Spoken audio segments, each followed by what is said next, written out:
Imagine this. An elderly black man, dignified, gentle, dressed in a suit meant for courtrooms, not concrete, is slammed onto the hood of his own car, wrists crushed beneath metal cuffs that bite deeper every time he breathes. He doesn't fight. He doesn't shout. He doesn't even reveal who he truly is, because he knows it wouldn't matter. Not here. Not today. Not with an officer who saw only the color of his skin and assumed guilt, inferiority, danger, anything but human. What no one filming on their cell phones realized, what the officer himself didn't know, was that this suspicious black man in a luxury car was one of the most powerful jurists in America. A Supreme Court justice, a man who had spent his life defending the Constitution, a man who had marched through segregation, survived hatred, succeeded in a nation that tried to push him to the margins, and yet, in a single traffic stop, he was reduced to something less than a citizen, less than a man. This story is not just shocking. It is not just infuriating. It is a mirror reflecting how racism hides in plain sight, in authority, in assumptions, in the split-second decisions that can destroy a life. But what happened next? What unfolded after that brutal moment? It would expose a nationwide network of corruption, shake the justice system to its core, and force America to confront a question it has avoided for far too long. If even a Supreme Court justice can be treated like this, what hope do ordinary black citizens have? This is not just a story. It is a warning, a wake-up call, a truth many refuse to see, and one we can no longer ignore. If you believe these stories matter, if you believe in confronting injustice with courage, hit that subscribe button right now and join us here on Racist Reality. Because the more people who hear the truth, the harder it becomes for society to bury it. Stay with us. What you're about to witness will shake you, move you, anger you, inspire you, and by the end, you will never see America the same way again. The stop that was never just a stop. The late afternoon sun dipped low over the Georgia horizon, spreading a soft amber glow across the quiet outskirts of Riverton, a town too small for maps, but large enough to hold decades of memories, some sweet, most painful, for Justice Samuel Carter. At 68, Samuel had learned how to carry his dignity in places that once tried to strip it from him. His silver Mercedes hummed gently along the familiar two-lane road, framed by tall pines and fading billboards. He had just spoken at Emory Law School, delivering words about justice, equity, and the unfinished business of America's conscience. Words that stirred lecture halls into applause. Words that lawmakers liked to quote when cameras were running. Words that felt easier to say than to live. But here on this road leading back into the soil that shaped him, Samuel felt something different, a tightening in his chest. Not from age, but from memory. Riverton had dressed itself up since he left. New sidewalks, new banners flapping from lampposts, new storefronts where old segregation signs once hung. But beneath all that fresh paint lay a truth Samuel could still feel in his bones. A place does not change just because its wallpaper does. He drove past the old courthouse, where he once watched a judge sentence a 15-year-old black boy for stealing a sandwich. Past the church where his mother sang in the choir. Past the cracked sidewalk where older white boys used to trip him for fun. He knew every inch of this place, and every inch knew him. Yet time had turned him into a stranger driving through his own memories. 68 years, he murmured, voice barely above breath. Look how far we've come, and how far we still have to go. He didn't notice the police cruiser at first. It was subtle, tucked behind him like a shadow he hadn't invited. But when he lifted the rearview mirror to adjust its glare, his stomach tightened. A Riverton police SUV trailed him at a distance. Silent, unblinking, predatory. Samuel's heart thudded once, then steadied. Not again. Not today. He told himself what every black driver tells himself. Stay calm. Keep your hands visible. Do everything right, even when you've done nothing wrong. He signaled a lane change just as he had been taught, just as he once taught his own daughter. But signaling wasn't enough. Suddenly, the SUV surged forward. Blue lights erupted on top like a slap of electricity. A sharp siren cry sliced the quiet evening air. Samuel inhaled slowly, deeply. The ritual began. He pulled over onto the gravel shoulder, shifting into park with steady hands. He placed both palms at 10 and 2, fingers stretched wide. Because nothing invites fear faster than a black man whose hands can't be seen. Inside the cruiser, Chief Derek Barnes, 37 and newly promoted, watched with narrowed eyes. He didn't know the man he just stopped. I didn't care. All he saw was a black man behind the wheel of a Mercedes with out-of-state plates, something his mind interpreted instantly as wrong. Barnes prided himself on being able to read people, but his instincts had been shaped by all the wrong lessons. Stereotypes, assumptions, whispered warnings from his father about those people, and a belief that authority meant never questioning your own judgment. Tonight, that judgment told him, this car shouldn't belong to that man. Barnes muttered, let's see what you're hiding. He stepped out, boots crunching on gravel, posture tall with the swagger of someone who had never been told no. He approached the driver's window with a smirk already forming. Samuel rolled the window down just enough, measured, slow, respectful. His voice carried the polite tone that black parents teach their children like survival code. Good evening, officer. May I ask why I'm being pulled over? Barnes ignored the question entirely. License and registration, he barked. Samuel nodded. Of course. My registration is in the glove compartment. I'm going to reach slowly. Just get it, Barnes snapped. Samuel moved as if underwater. Slow, exaggerated motions, each one narrated like he was performing heart surgery. He retrieved the documents and offered them through the window. Barnes snatched them, eyeing Samuel with thinly veiled contempt. Samuel Carter, he read with suspicion, dripping from every syllable. This your real ID? Yes, officer. And this car, it's yours? It is. Barnes stared at him. In his suit, his gold watch, his calm gaze. None of it fit the image he decided this man should have. You're from D.C., Barnes said, tone accusing. That's correct. So what business did you get in Riverton? I grew up here. Barnes almost laughed. Sure you did. Samuel felt something twist inside him. Not fear, not anger, but a familiar sorrow. A heaviness he had carried since childhood. Because even after decades of legal brilliance, even after being sworn into the highest court in the nation, he still wasn't allowed to simply belong, even in his own hometown.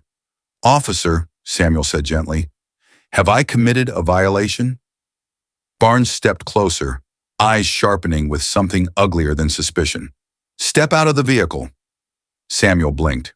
Sir, I don't understand. Get out. Now! The barked command hit Samuel's chest like a strike. He knew that tone. He knew what came next. He unbuckled his seatbelt, opened the door, and stood slowly, as if moving too fast might break the fragile peace. He didn't get the chance to finish standing upright.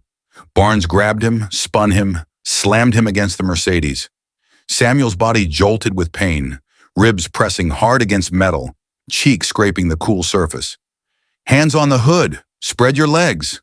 A pedestrian across the street froze mid-step. Another took out a phone. Someone murmured, Jesus, he's just an old man. But Barnes was lost in his own storm. You people think you can just drive around in fancy cars, huh? He growled, patting Samuel down with a force meant to punish. Samuel's voice wavered, but remained composed. Officer, I assure you.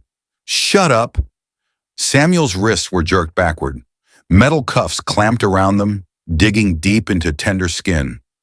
The pain was sharp, immediate, humiliating. As the blood trickled from beneath the cuffs, Samuel felt something he hadn't felt since he was a teenager, being shoved by white deputies outside a segregated grocery store. Helplessness, fury, and a deep, ancient grief. Who'd you steal this car from? Barnes spat. Your boss? Or maybe your drug-dealing nephew let you borrow it? People gasped.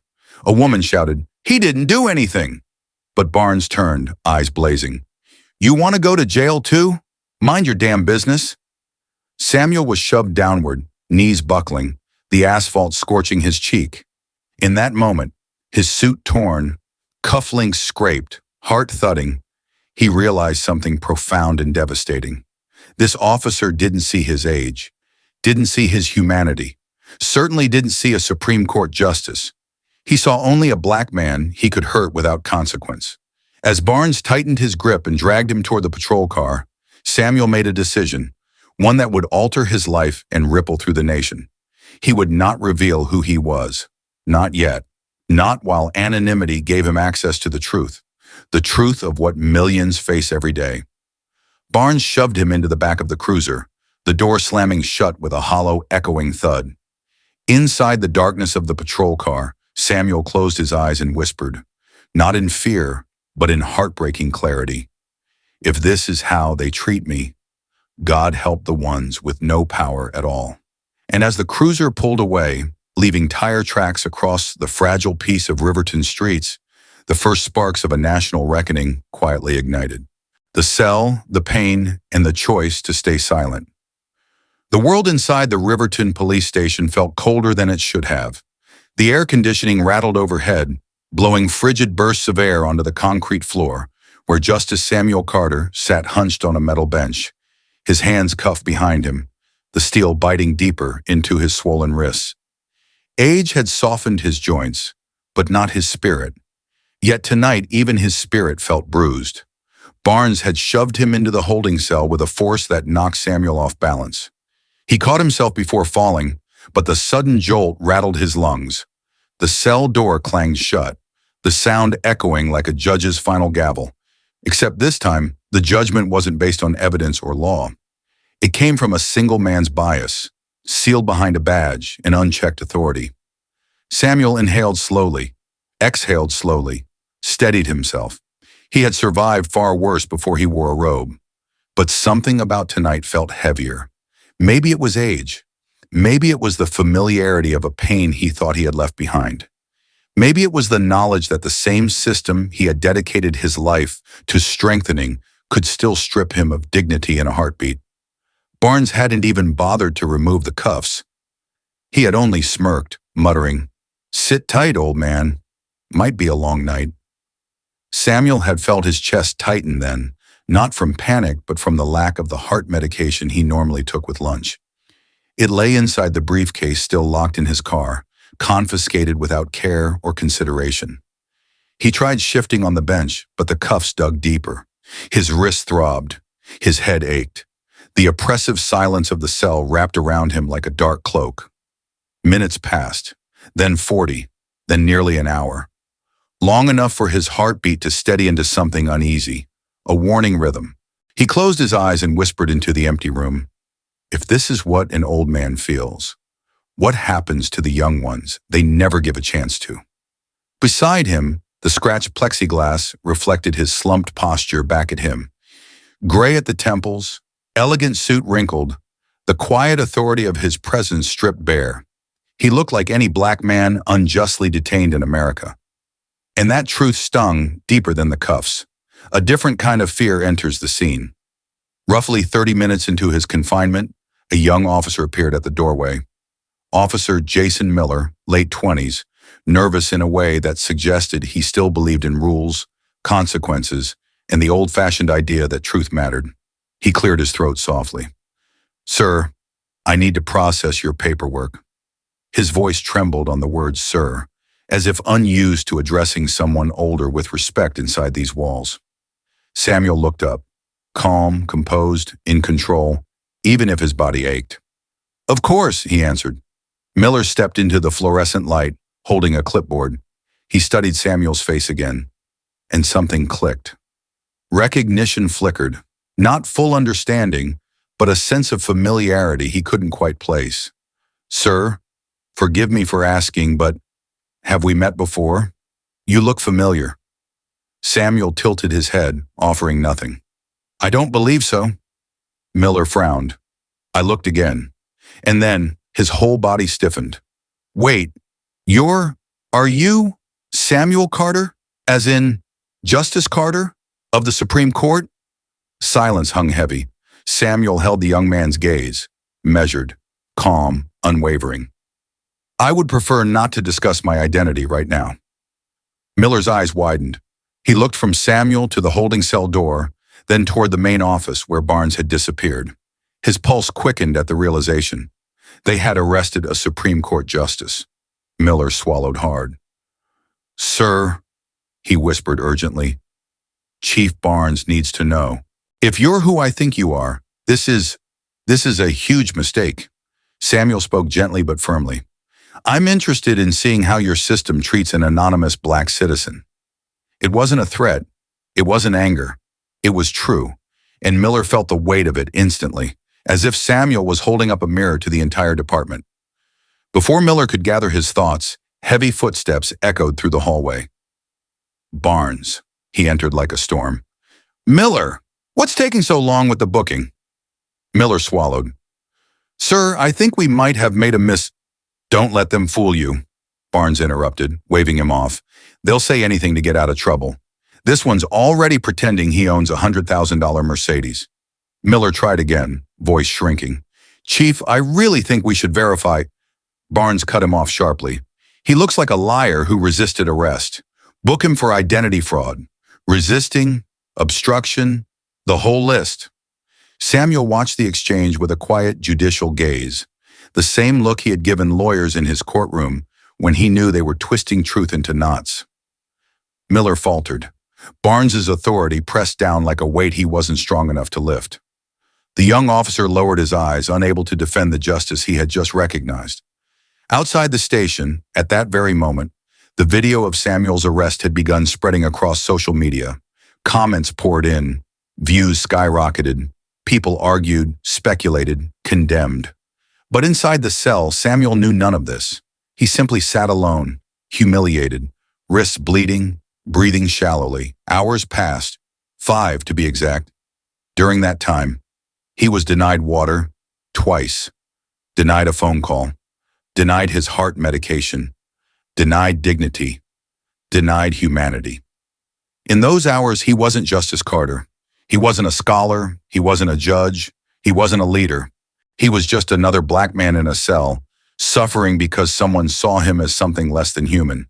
The ache in his chest deepened. A sharp, pulsing pain radiated toward his shoulder. He shifted his weight, trying to stop it, but it only worsened. His fingers tingled. His breathing grew shallow. He knew the signs. He knew them all too well. A cardiac episode. Yet when Miller approached hours later, hoping to convince Samuel to reveal his identity, the justice simply shook his head. "No, I want to see the truth of your system." Miller lowered his voice even further. "Chief Barnes is building a case against you. He's claiming you resisted, that your identification was fake." Samuel asked quietly, "Were you present during my arrest?" "No, sir." "Then you only have Barnes's word and the video." Miller hesitated. "There's video?" Samuel nodded faintly. "Yes, and the truth will speak for itself. But truth isn't enough, not when power is afraid of it." Moments later, Barnes returned to the cell, arms crossed. "Your fancy fake ID isn't fooling anyone. We ran the plates on that Mercedes, registered to S. Carter, but you're not him, not by a long shot." Samuel's voice was weak but steady. "I am exactly who my identification says I am." Barnes laughed, a bitter, dismissive sound. "A Supreme Court justice? Yeah, right.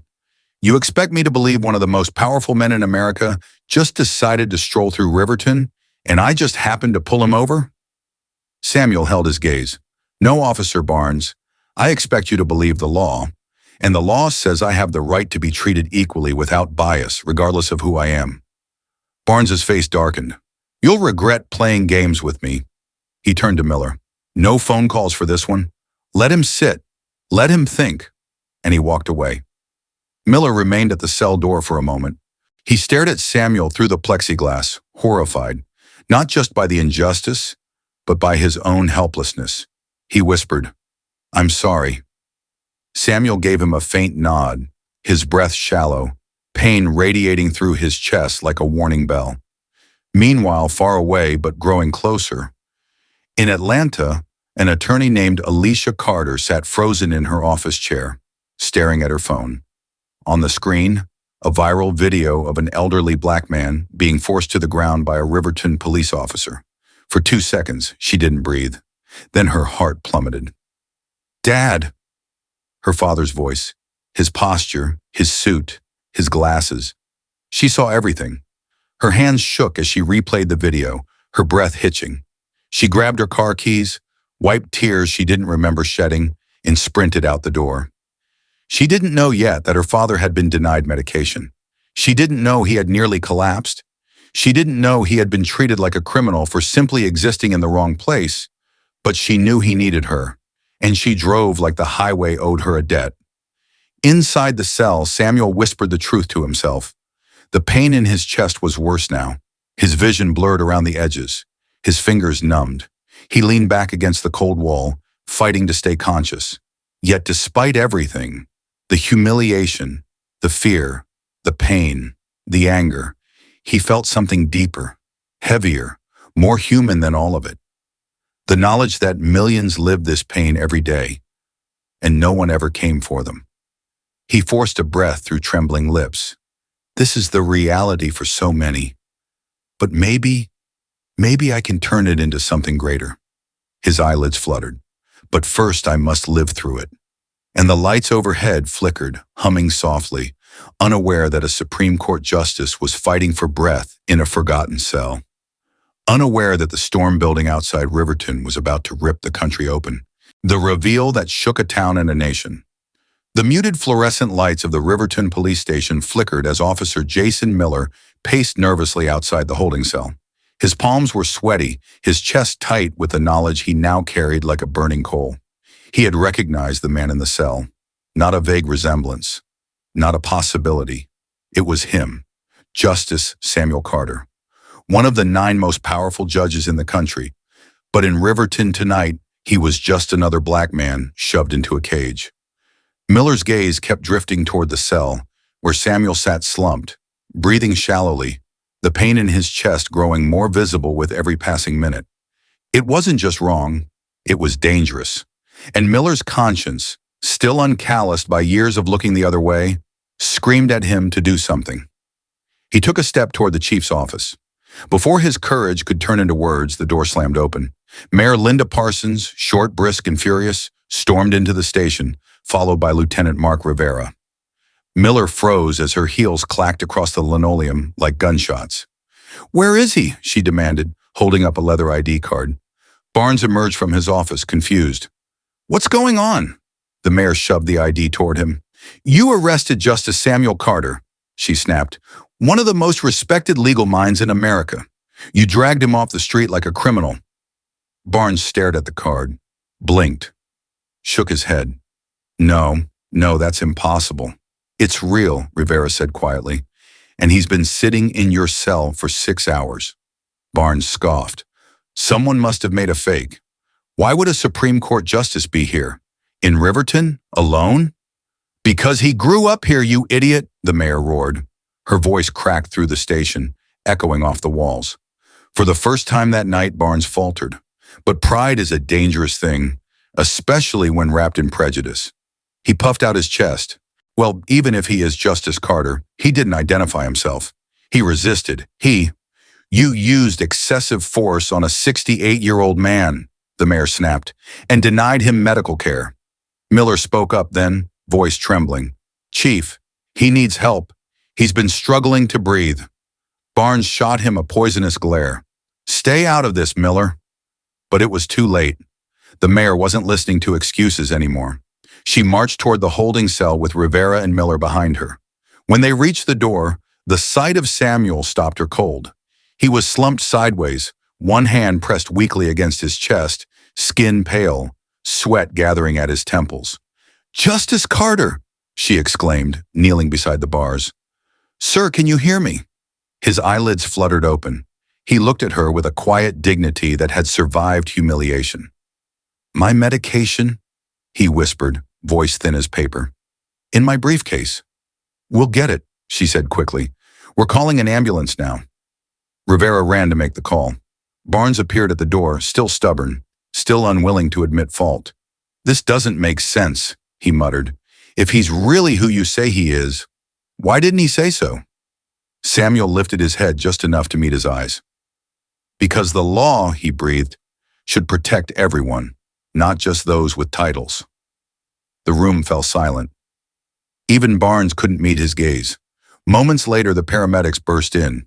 As they lifted Samuel onto the stretcher, his daughter Alicia rushed through the station doors, hair disheveled, eyes wild from hours of frantic driving.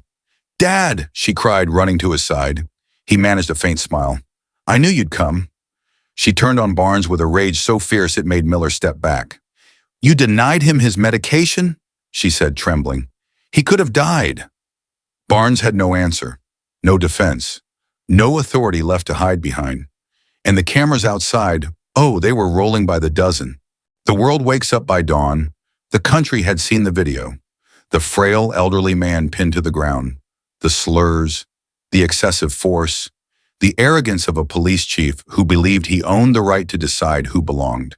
And then the headline that shook America: Supreme Court Justice assaulted in racist traffic stop. Networks replayed the footage. Social media exploded. Commentators argued over how this could happen in 2025. But for Black America, it wasn't shocking. It was familiar, painfully familiar. Because if a Supreme Court justice in a tailored suit could be wrestled to the pavement and denied his humanity, what hope did an ordinary Black citizen have? Truth spreads faster than lies, at least at first. While Samuel lay in the hospital, heart stabilized, Alicia coordinated updates with federal agents and the Supreme Court Security Office. News vans flooded Riverton. Reporters lined the street outside the station. Voices trembled with outrage on morning shows. But almost as quickly, a counter-narrative emerged. A slick spokesperson from the Law Enforcement Alliance Federation, LEAF, stood at a podium in a crisp navy suit. "We stand by Chief Barnes," he declared. "This is a dangerous rush to judgment. Officers must be allowed to act on instinct in unpredictable situations." Soon after, a local conservative outlet aired an edited version of the arrest video, cutting out the slurs, the aggression, the humiliation. In their version, Samuel tensed his arms. In their version, Barnes acted appropriately.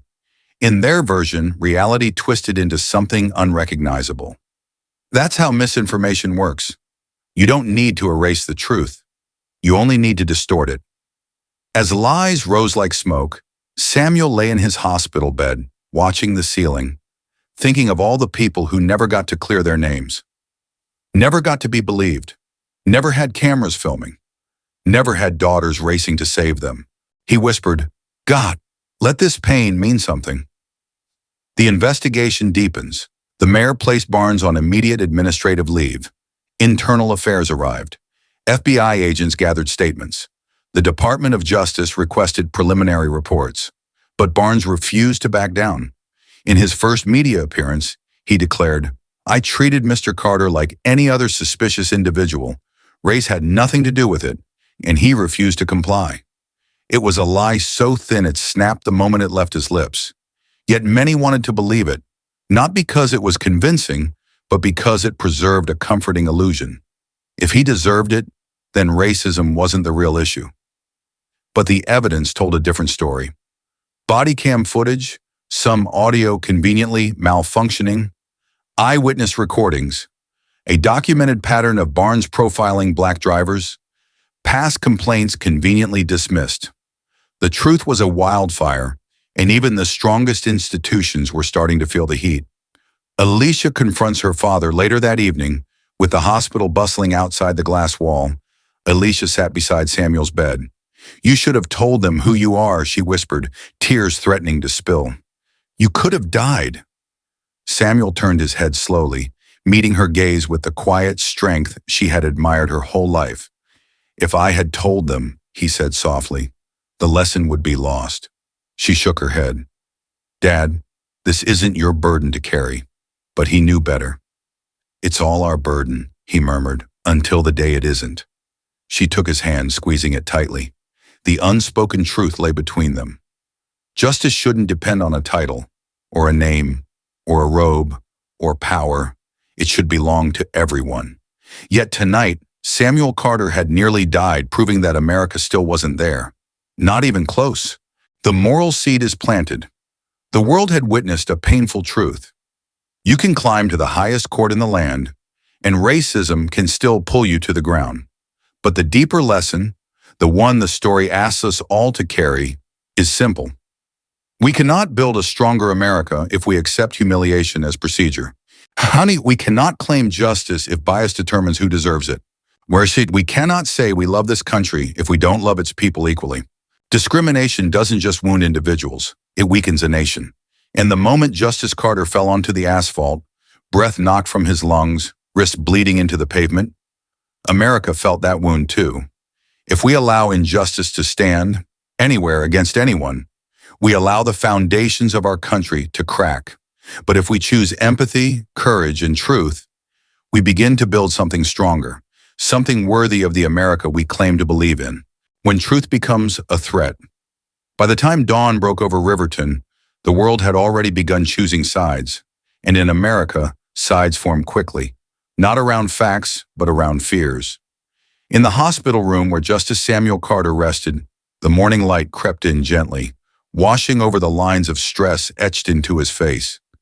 Machines beeped steadily. The soft hum of airflow offered a rhythm that reminded him he was still alive.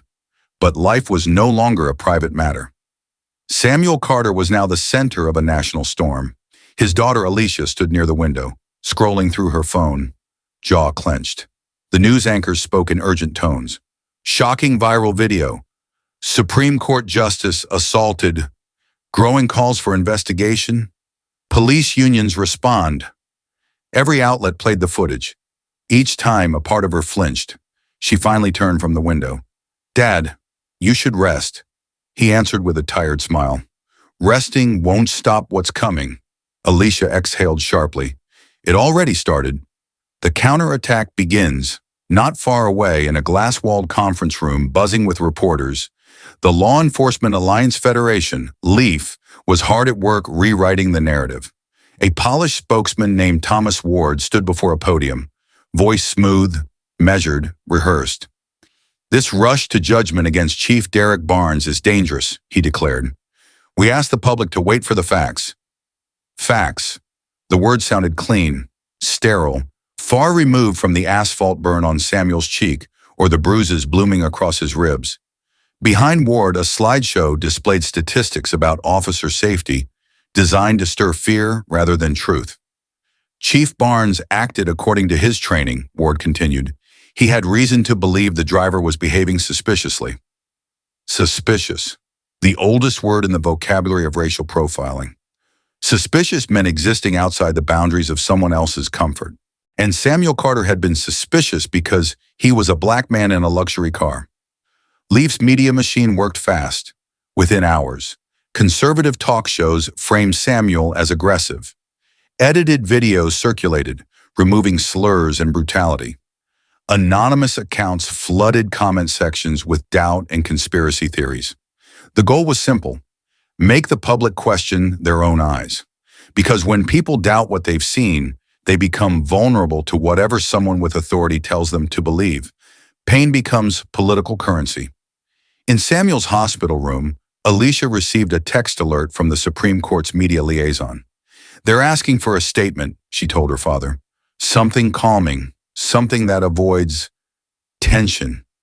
Samuel let out a soft, weary breath. Tension already exists. I didn't create it. But they want you to ease it. He looked down at his hands, still bandaged from the cuffs. Hands that had signed landmark opinions. Hands that had shaped legal precedent for the entire nation. Now they trembled slightly, not from fear, but from the weight of expectation. Power always asks the harm to comfort the aggressor, Samuel said softly. Even now, Alicia crossed her arms. Then don't comfort them. Samuel gave a faint smile. I won't, but I will speak the truth. Truth was a dangerous weapon tonight, so dangerous that entire organizations were mobilizing to bury it. Inside Leaf's strategy meeting elsewhere, in a private video conference, Leaf leaders conducted a late-night virtual war room. On the screen, faces from across the country stared with concern, anger, calculation. This incident threatens everything, one board member said. If Carter frames this as racial profiling, public support will swing toward accountability. Another replied, if a Supreme Court justice says policing is broken, Congress might finally act. We can't allow that. Ward leaned forward. Then we counterattack, he said quietly. We discredit him immediately. They built a strategy with frightening speed. 1. Claim Carter tensed his body during the arrest. 2. Push the idea that he refused to comply. 3. Leak anonymous tips questioning his mental sharpness due to his age. 4. Suggest he engineered the situation to promote an anti-police agenda. They knew the narrative didn't have to be true. It only needed to be believable to those who wanted to believe it. And they were right. Within 8 hours, commentators repeated their talking points word for word. Samuel awakens to a different kind of fear. Back in the hospital, Samuel tried sitting up, but the movement triggered a wave of pain across his chest. His heart medication began to ease the pressure, but not the emotional weight. He turned to Alicia. If they are this afraid of truth, he murmured, then truth must be powerful. She nodded. But they're also dangerous. They're already twisting your image. He raised an eyebrow. My image is irrelevant. Not to them, she insisted. They're terrified of what you represent. A black man in authority exposing the system that protects them. Samuel winced, not from pain but from the grief of recognition. That's why I didn't reveal my title, he whispered. They shouldn't treat me differently because of it. Alicia's eyes softened. But Dad, they shouldn't treat you differently because of your color either. He closed his eyes. The truth sat in his chest, heavier than the weight of his years. People in Riverton began to take sides that evening. A crowd gathered outside the police station. Half carried signs demanding justice. No one is above the law, especially the police. Stand with Justice Carter. The other half, organized by Leaf supporters, held signs that read, Back the Blue. Carter staged it. Barnes did nothing wrong. Two Americas shouting past each other. A young black woman named Sarah Martinez stood among the crowd, holding her phone, heart pounding. She was the one who captured the full, unedited video. It hadn't been released yet publicly. Only her shorter clip had gone viral. In her hands lay the truth that could shut down the lies. But she had already received her first anonymous threat. She lowered her phone and whispered to herself, if I say nothing, I become part of the lie. And those words planted courage she didn't yet know she would need. The hospital receives an unexpected visitor. It was nearly midnight when a nurse entered Samuel's room. Justice Carter, she said softly, there's someone asking to see you. He says it's urgent. Samuel hesitated. Who? The nurse glanced toward the hall. He claims he's an officer, but he doesn't look like he's here on official business. Alicia stepped forward immediately. No, absolutely not. No visitors. But before she could finish, a figure stepped into the doorway. Officer Jason Miller. His face was pale, eyes rimmed with exhaustion. I had to come, he said quietly. They're building a false case against you. And there's something else, something you need to know. Alicia bristled. Why should we trust you? Miller swallowed hard. Because I watched my chief abuse a man who did nothing wrong. Because I saw him deny you medical care. Because I know his record with black drivers. He met Samuel's eyes with a kind of trembling earnestness. And because silence makes me complicit, Samuel studied him. The young officer's guilt was real, raw, unsettled, heavy. Speak, Samuel said gently. Miller stepped inside, lowering his voice. Chief Barnes, he's saying you resisted. He's saying your ID is fake. He's already preparing charges. Alicia stiffened. We expected lies. Miller shook his head. There's more. The department, they're destroying evidence, and Leaf is sending their people to manage the narrative. They'll do anything to discredit you. Alicia felt anger rising in her throat like heat. Samuel felt something different, a cold, familiar recognition. Power protects itself, even when it is wrong.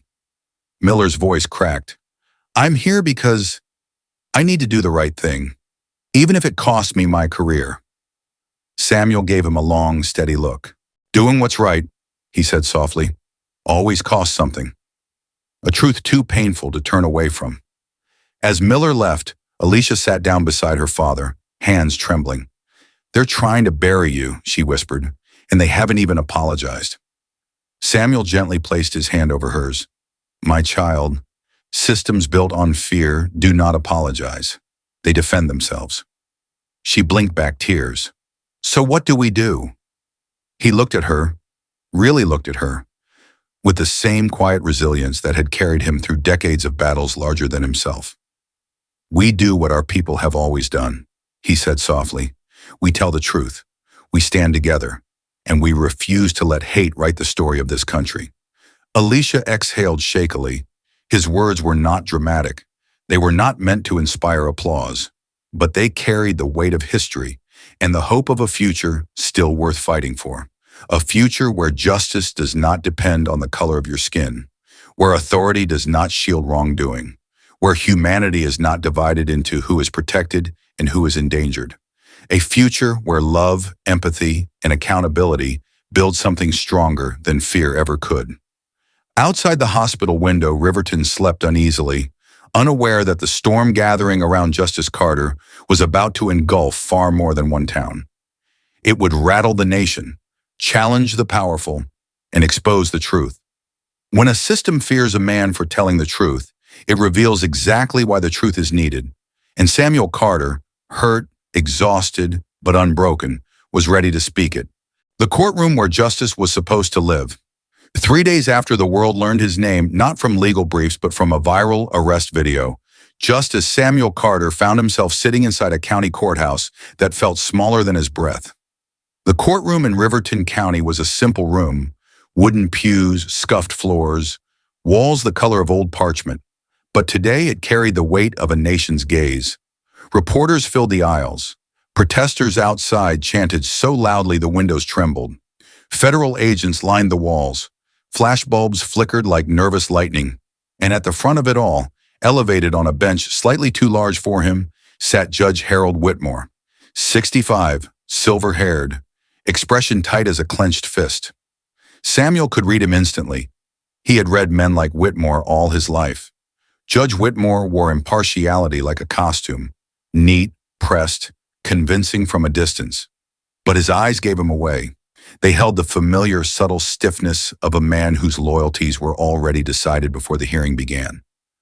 Beside him, Alicia whispered, "Dad, that's him, the judge who dismissed 3 excessive force cases last year.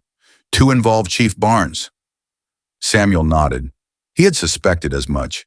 This wasn't just a hearing, it was the beginning of a war. The defense arrives, polished lies wearing expensive suits. Chief Barnes sat at the defendant's table in a tailored navy suit, hands folded, attempting a calm he didn't feel. He looked smaller than usual, as men often do when their power is threatened. But the arrogance remained in his posture, chin lifted, jaw set, eyes refusing to drift toward Samuel. At his side sat attorney Gregory Pike, a high-paid lawyer supplied by the Law Enforcement Alliance Federation. His suit cost more than most people made in a month. His smirk suggested he thought he'd already won. Pike stood first. "Your Honor," he said smoothly, "this was not an act of racism nor malice. This was a routine traffic stop performed by a dedicated officer concerned for his community's safety." The audience murmured angrily. Pike lifted his chin. "My client observed evasive behavior, questionable identification, and a driver who refused to comply." Alicia shot to her feet. "He complied with everything," she snapped. "Ms. Carter," the judge warned sternly, "outbursts will not be tolerated." Samuel placed a calming hand on her wrist. He knew the game. He had seen this dance before. Calm harm dressed in civility. Alicia speaks, and the truth sharpens the air. When her turn came, Alicia approached the podium with a clarity that filled the room. She had inherited her father's poise, but not his patience for injustice. "Your Honor," she began, voice steady, "the evidence will show that Chief Barnes escalated without provocation, used racial slurs, denied medical care, and falsified reports." She turned toward Barnes. "My father nearly suffered a heart attack in your custody." Barnes clenched his jaw. Alicia continued, "No reasonable officer would have acted this way unless prejudice, not protocol, guided his actions." Her voice was steady, but her hands trembled. Samuel reached out, touching her arm gently. He was proud, but also deeply sad that she had to learn firsthand how justice was often a battlefield. The first cracks in the system appear. Officer Jason Miller was called as the first witness. He walked to the stand with the posture of a man who had aged 10 years in 3 days. Sweat gathered at his collar. His voice shook. I saw the arrest, he began. I saw the chief use force that wasn't necessary, and I heard him deny Justice Carter water and medication. The courtroom erupted in murmurs. Judge Whitmore hammered his gavel. Order! Alicia stepped forward.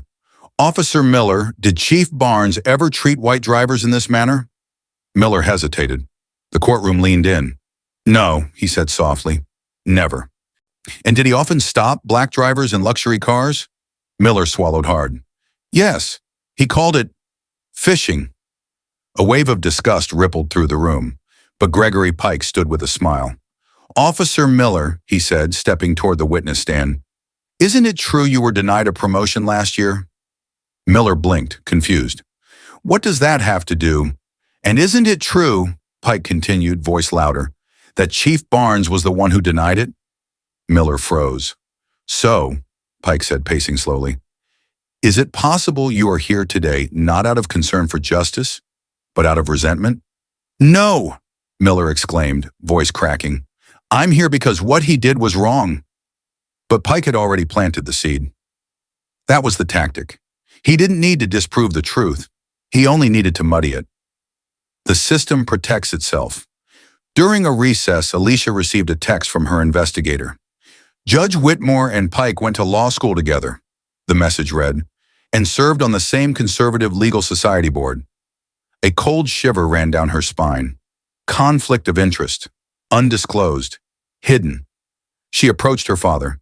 We need to file for recusal. Samuel looked thoughtful, then shook his head gently. We need to wait. The truth must be revealed fully before we act. But Dad? Patience, Alicia, he said with a sad smile. Even in broken systems, timing is everything. She hated that he was right. The moment the courtroom breaks open after recess, a new witness arrived. Sarah Martinez, arm in a sling, eyes still swollen from tears and pain. She had been run off the road 3 hours earlier. She stood before the courtroom, trembling but determined. I recorded the video, she said quietly. The full version. Everyone leaned forward. Samuel felt his heart pound, not from fear, but from the courage standing before him. The judge nodded. Proceed. Sarah handed a flash drive to the clerk. The screen flickered, and for the first time, the full, unedited truth filled the courtroom. Barnes shouting slurs. Barnes shoving Samuel hard. Barnes pressed him to the ground. Barnes mocking him. Barnes gripping his cuffs so tight blood trickled. Every lie crumbled. Every doubt shattered. Every whisper of misunderstanding died. By the end, no one breathed.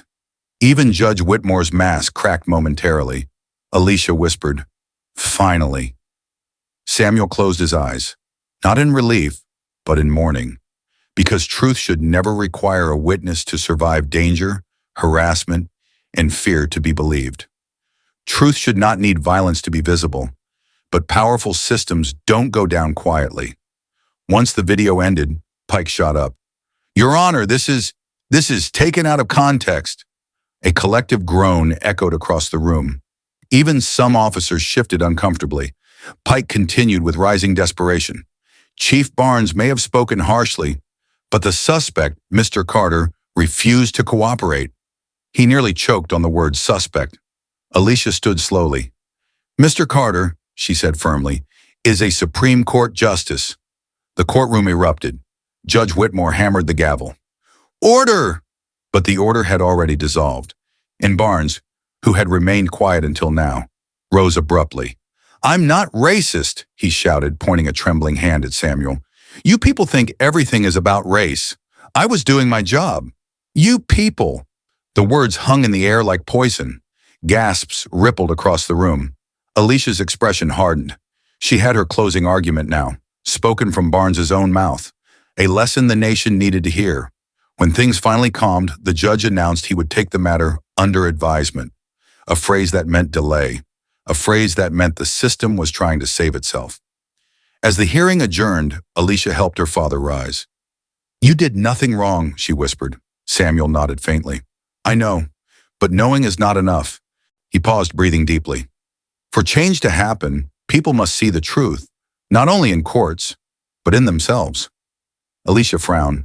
"What do you mean?" Samuel looked around the courtroom, at the supporters, the skeptics, the fearful, the hopeful. "Racism isn't just an act," he said softly. "It's a culture, a fear, a habit of seeing some people as threats and others as human." He touched her hand gently.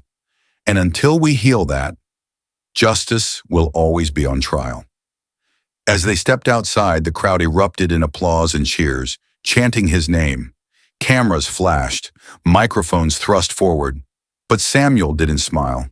He looked at the sky, heavy with clouds, and he whispered a truth as old as struggle. "May this pain become a lesson. May this lesson become hope, and may hope to build the America we still dream of." A nation divided, a truth under siege night had fallen over Riverton, but the world was wide awake. What had begun as a single traffic stop in a sleepy town had burst into a national reckoning, a wildfire fed by outrage, disbelief, fear, and, among many, the painful familiarity of what had happened to Justice Samuel Carter. Inside his hotel suite, the air felt heavy enough to drown in. News anchors debated his integrity. Commentators questioned his motives. Social media split into two nations, one calling for justice, the other calling him a liar. Alicia sat at the small dining table, eyes darting across her laptop screen. Every few seconds, her face tightened. Anger, confusion, disbelief, like she was living through mini earthquakes. "Dad," she whispered, "they're saying you staged this, that you provoked him, that you're doing this to weaken law enforcement." Samuel didn't respond at first. He stood by the window looking out over Riverton's dark streets, lit by the glow of protest fires and police lights.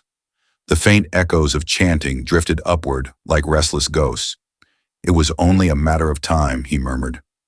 "Before what?" Alicia asked. "Before the truth started fighting for its life. The disinformation machine begins its work." Alicia turned her laptop so he could see. A bold headline glared back. "Breaking. Justice Carter has anti-police agenda. Sources claim conservative watchdog releases damning analysis of Carter's rulings." Samuel exhaled slowly. "They cherry-picked quotes," Alicia said, scrolling. "They removed context. They're painting you like you've hated the police your entire career." "That's how narratives are manufactured," Samuel replied softly. "Not with facts, with fear." Another headline flashed next. Exclusive audio. Justice Carter discusses manipulating court cases. Alicia clicked it. A distorted recording played. Samuel's voice, but not his voice. His tone, but not his truth. Artificial intelligence stitched together lies with the precision of a scalpel. In the fake audio, Samuel spoke casually, coldly, about using the arrest to reshape the court. It was clever, chillingly convincing to anyone who didn't know him personally. Alicia slammed the laptop shut, trembling. "How can they do this?" she whispered. "How can lies spread faster than truth?" Samuel placed a gentle hand on her shoulder. "Because lies are made to be eaten quickly," he said quietly. "Truth must be chewed, wrestled with, tasted slowly. People often prefer dessert to vegetables. But Alicia wasn't soothed. They're destroying your reputation." Samuel's eyes hardened, not with anger, but with resolve. "No," he said, "they are destroying their own. Because a justice who fears truth is no justice at all, and a nation that fears truth is a nation in danger." Threats multiply as the circle tightens. A knock at the door startled them both. It was Agent Torres, the FBI contact who had been assisting Alicia. She entered quickly, her face tight and serious. "We have a situation," she said. Alicia stood. "What happened?" Torres placed her tablet on the table and pressed play. Security footage appeared. A man in a hooded jacket approached the main entrance of the Riverton Hospital. He attempted to use falsified medical credentials. When confronted by staff, he fled. That's the hospital where Chief Barnes was taken, Alicia said, frowning. Torres nodded grimly. He wasn't there to visit. A chill swept through the room. You think they're targeting him now? Samuel asked. We believe he's being silenced, Torres said. He has information they don't want released. Alicia's breath caught. Chief Barnes knew who attacked him? Torres nodded. And he knows who orchestrated the media campaign, who doctored the audio, who planned the intimidation. The weight of the revelation settled like lead. This was no longer a local corruption scandal.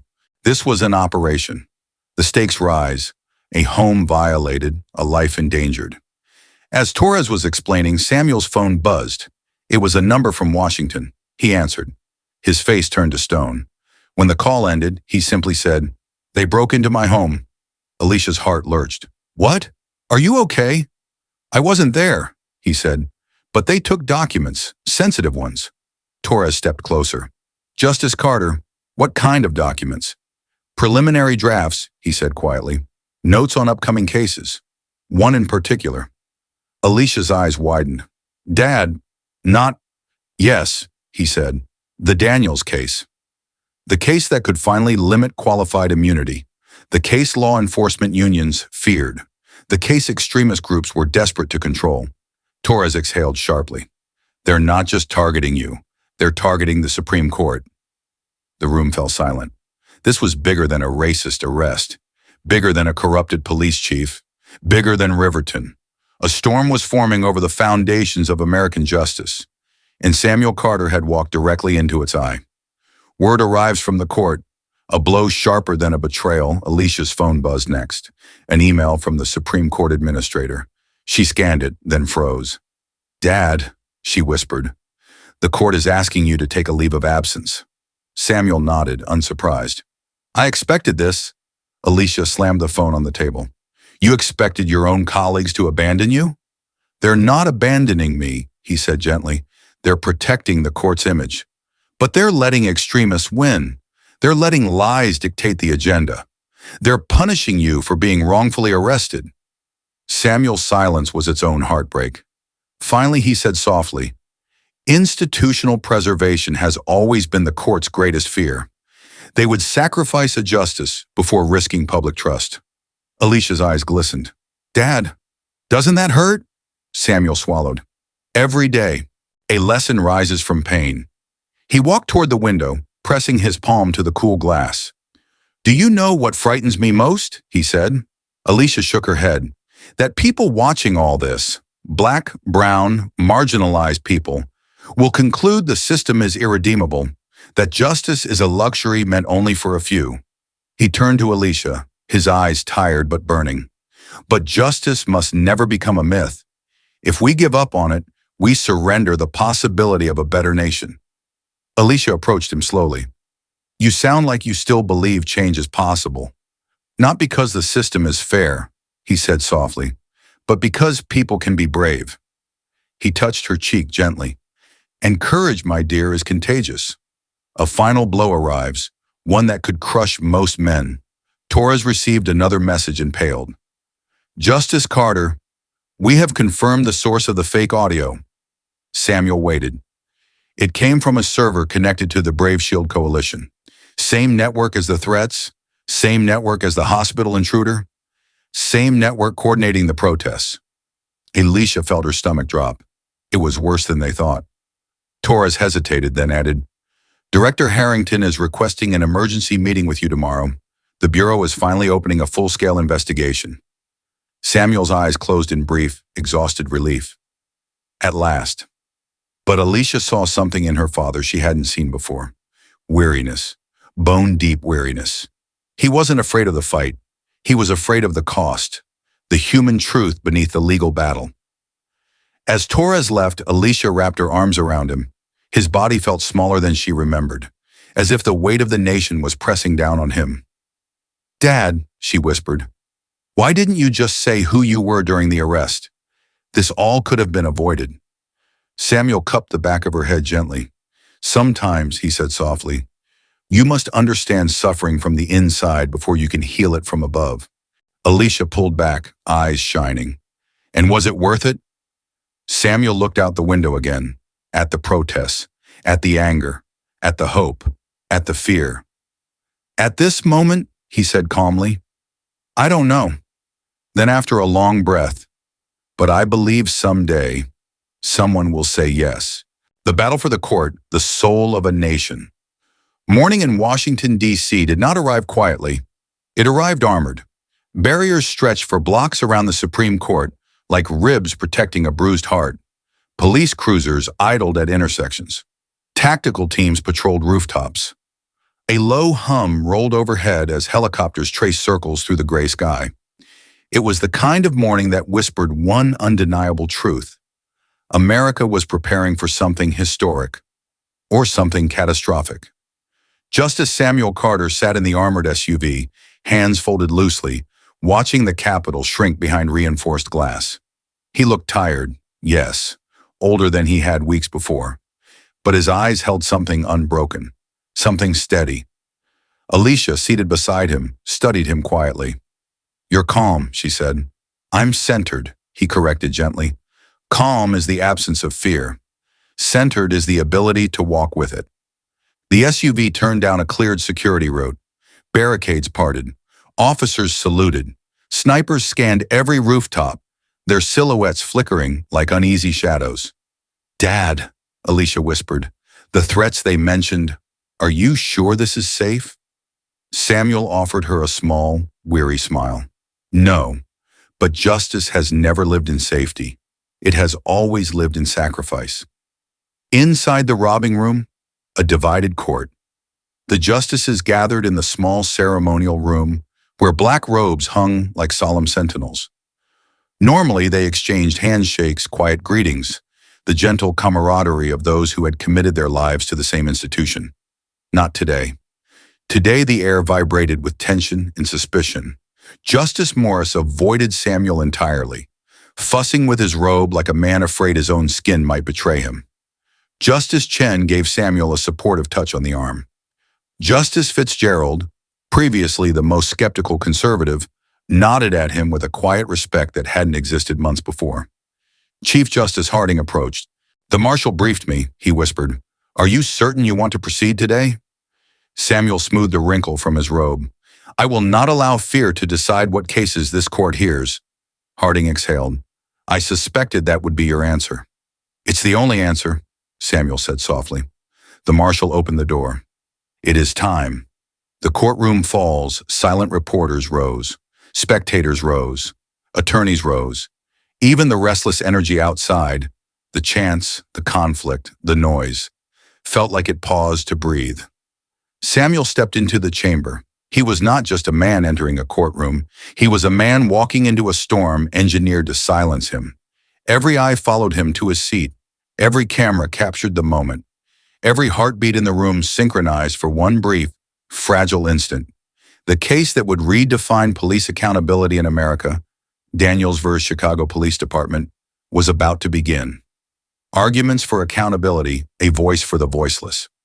The plaintiff's attorney, a composed black woman named Naomi Rivers, approached the podium. Her voice was steady, but her eyes burned with conviction. Qualified immunity, she began, was created to protect officers acting in good faith. It was never meant to shield those who knowingly violate the Constitution. Yet today, victims of clear, deliberate misconduct are left without remedy. Samuel watched her with quiet admiration. She carried both the law and the weight of centuries in her voice. She described the shooting of 17-year-old Marcus Daniels during a wrongful raid. How the officers ignored protocols. How they acted on false assumptions. How qualified immunity had been used not as a shield of fairness, but as a fortress of impunity. As she spoke, the courtroom leaned forward. Even the marble columns seemed to listen. Then she said something that struck the room like a tremor. When the law excuses cruelty, it teaches future cruelty. And when justice is denied to the powerless, it is ultimately denied to us all.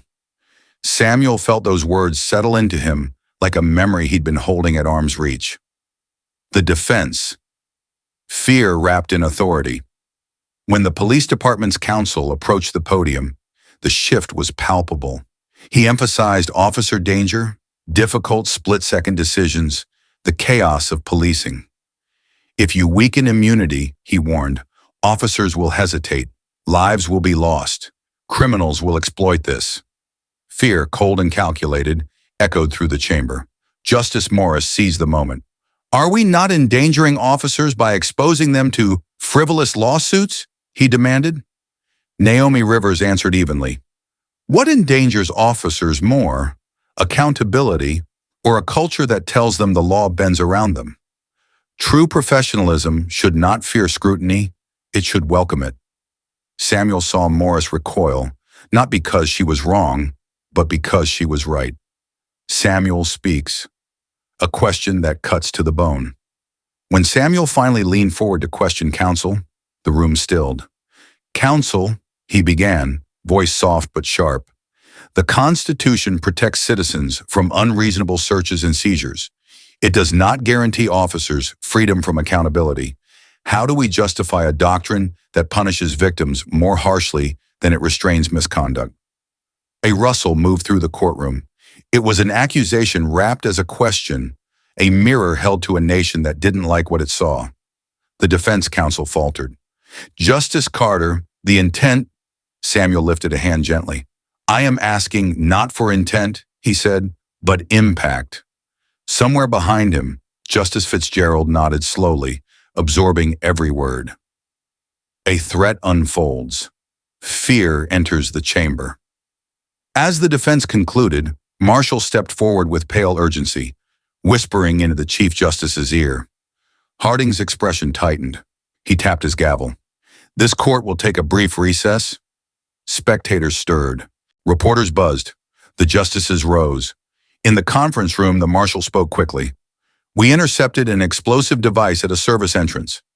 Alicia's face flashed in Samuel's mind like lightning. It was meant for today's hearing, the marshal added. We also apprehended a suspect posing as maintenance staff. He carried a firearm and a detailed map of the court. Justice Chen gasped softly. Morris paled. Justice Fitzgerald whispered, My God, they were trying to stop this case. Samuel said nothing. He didn't need to. Everyone understood. This was no longer a legal debate. It was a battle over who gets to decide the meaning of justice in America. A revelation from the hospital, Barnes speaks. An urgent knock came at the door. It was Harding's assistant, breathless. Chief Justice, Barnes has regained consciousness. He's speaking to federal prosecutors. Samuel felt a wave of emotion, relief, dread, vindication wash over him. Barnes, the very officer who had wrongfully arrested him, was now a key to dismantling a nationwide conspiracy. He confirmed, the assistant continued, the existence of Operation Gavel. The room froze. Justice Fitzgerald whispered, This is treason against justice itself. Samuel closed his eyes briefly. Barnes had been violent, racist, reckless. But now, somehow, painfully, he had become part of the truth. Returning to the bench, a court transformed. When the justices reconvened in a secure alternate courtroom, the air felt different. The threat had stripped away illusions. The danger had revealed priorities.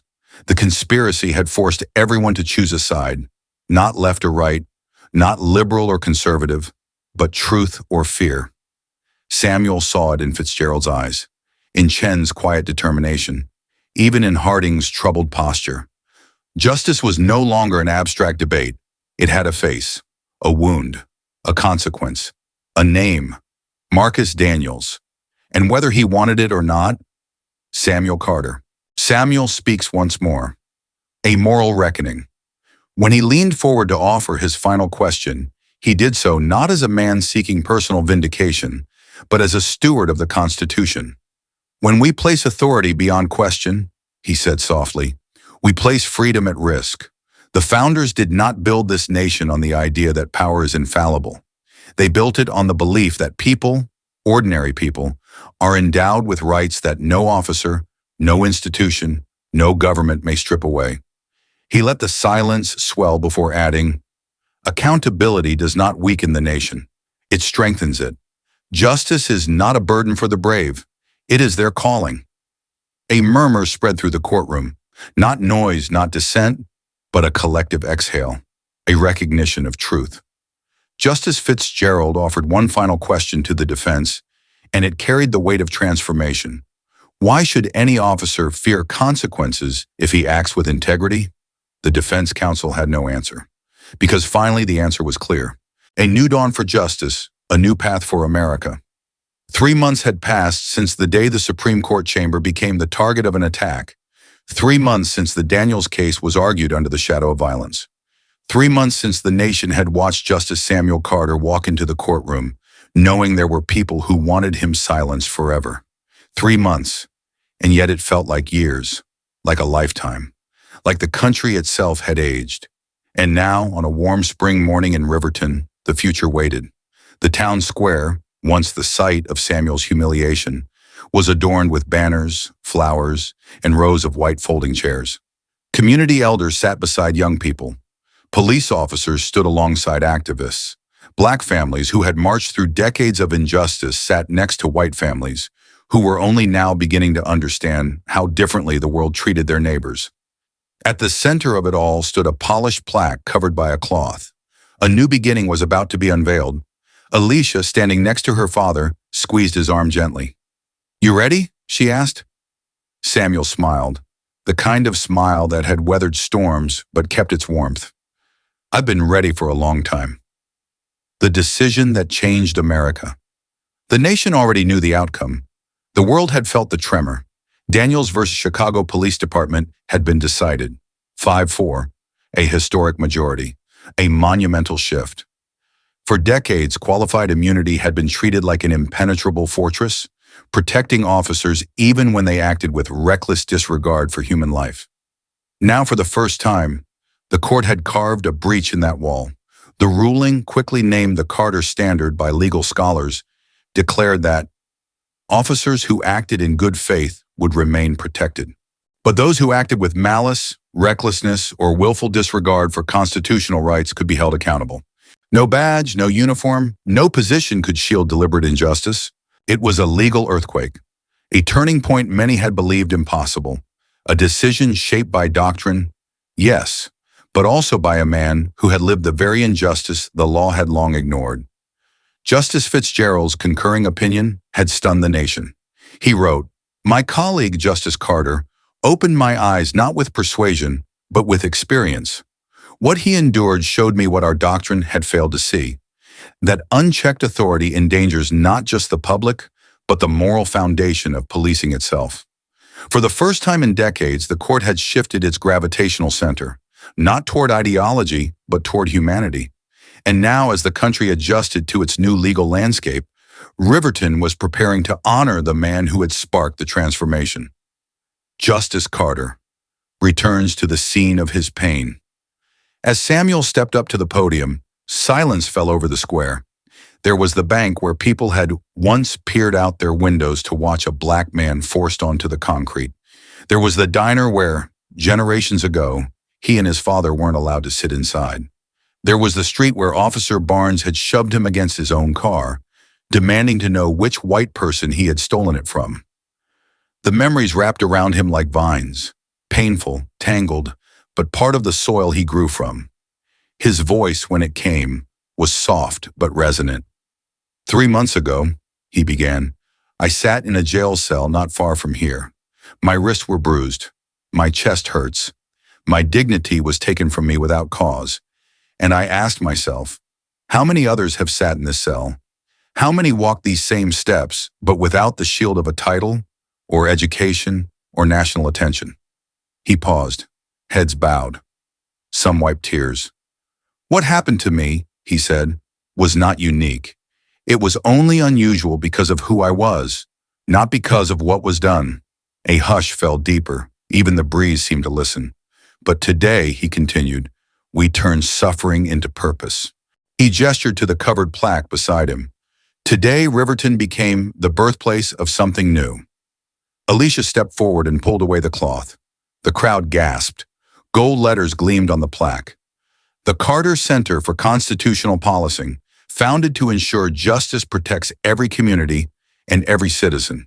It wasn't just a training center. It was a promise. a promise that what happened to him would help protect others. A former enemy steps forward. As the applause swelled, a quiet figure approached the stage, limping slightly, thinner than before, eyes haunted but humble. Former Chief of Police Michael Barnes, the man who had assaulted Samuel, the man who had mocked him, the man who had nearly cost him his life. The crowd murmured. Anger, confusion, curiosity. Barnes approached the microphone and swallowed hard. For a long time, he began, I believed I understood power. I believed the badge made me the law, instead of its servant. He paused, voice tight with shame. What I did to Justice Carter, what I did to countless drivers before him, was wrong. It was racist, it was abusive, and it nearly destroyed more than his health. It nearly destroyed the integrity of the justice system. He looked at Samuel, tears in his eyes.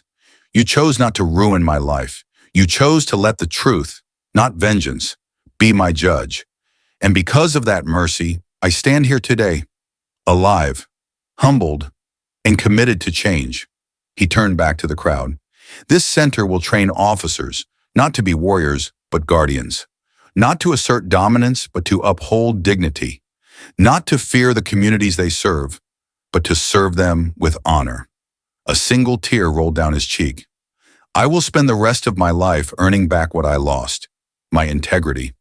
The crowd didn't applaud immediately, but slowly, hesitantly, hands rose. Claps grew louder. It wasn't forgiveness, not yet, but it was the beginning of possibility. The fall of the conspiracy. In the months following the Daniels decision, federal investigations had exploded across the country. The Brave Shield Coalition, Heritage Patriot Group, and their affiliated networks were dismantled with precision. 17 leaders faced indictment for conspiracy, domestic terrorism, witness intimidation,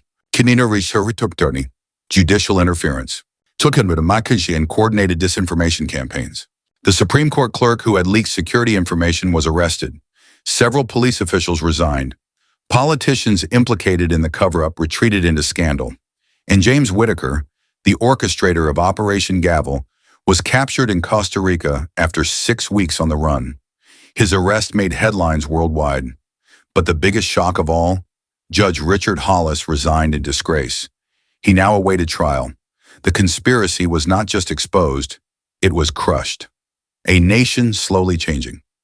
Samuel had mixed feelings about being hailed as a hero. Heroes were men who ran into burning buildings. He was simply a man who refused to keep quiet in a system that preferred silence. Yet change, real change, was happening. Cities revised their use of force policies. Police academies revised their training. Officers began attending emotional intelligence courses, bias workshops, and constitutional seminars. And for the first time, families of victims were allowed to bring cases previously dismissed under qualified immunity. Not all would win, not all deserved to, but finally they could be heard. Finally, the courthouse door was no longer locked, the ceremony's unifying moment. Alicia stepped up beside her father at the podium. She looked out at the crowd, at black teenagers filming the moment with wide, hopeful eyes, at white elders nodding solemnly, at officers shifting uncomfortably, yet listening. 3 months ago, she said, someone tried to destroy my father's life because he dared to exist as a black man in a place where someone believed he didn't belong.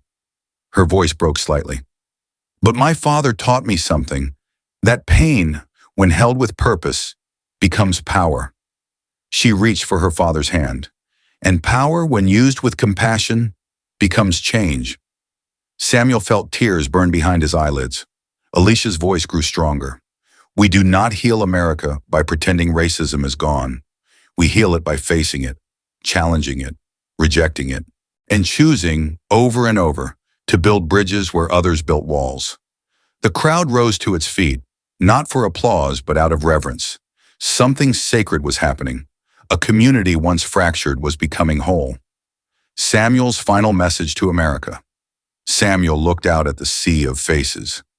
I stand here, not as a justice, he said, but as a man who has felt fear, humiliation, and the sharpness of prejudice firsthand.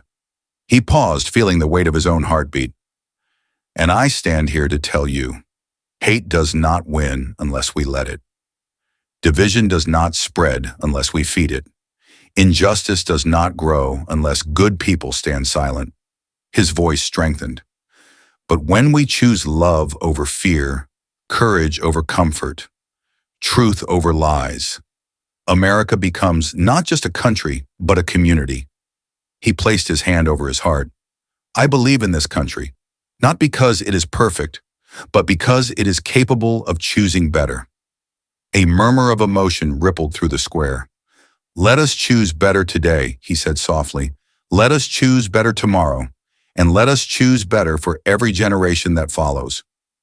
A moment of beautiful humanity. As the ceremony ended, Samuel stepped away from the podium. A young white boy, maybe 8 years old, approached timidly. His mother tried to pull him back, embarrassed, but Samuel crouched down kindly. Hi, the boy whispered. My daddy's a police officer. He said what happened to you was wrong, and he said, I should treat everybody like they matter. Samuel's heart tightened. What do you think? He asked gently. The boy looked up with innocent certainty. I think everybody's important.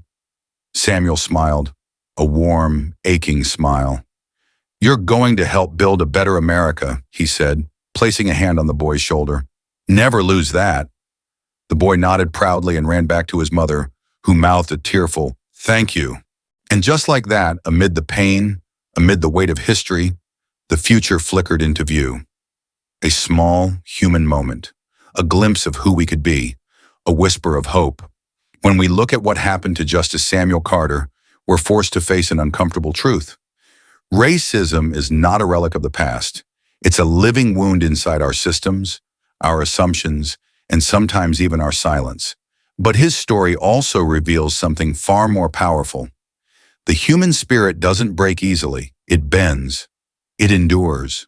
And when we choose courage over fear, it transforms entire nations. Justice Carter's journey reminds us that dignity should never depend on skin color. Respect is a right, not a privilege. More certainly, authority must be accountable because justice belongs to all of us. And real progress begins when ordinary people choose extraordinary compassion. When communities stand together, when officers choose integrity, when citizens choose understanding, when neighbors choose empathy, America becomes what it was always meant to be. A country where every life is valued, every voice is heard, and every person belongs. Let this story move us not to despair, but to action, to see one another fully, to listen deeply, to love boldly, and to help each other rise. Because a stronger America is not built by laws alone. It is built by us, by our choices, our kindness, our commitment to truth and unity. If this story touched you, opened your eyes, or stirred something in your heart, take a moment to subscribe to the Racist Reality channel. Your support helps us shine a light on injustice, elevate unheard voices, and keep pushing for a more compassionate, equal, and courageous America. Subscribe now, join the community, and visit our channel to watch more stories that reveal truth, inspire change, and remind us what humanity looks like when we choose love over hate. Thank you for watching. Thank you for caring. And thank you for choosing to be part of the change. Together, we can build the America we all deserve.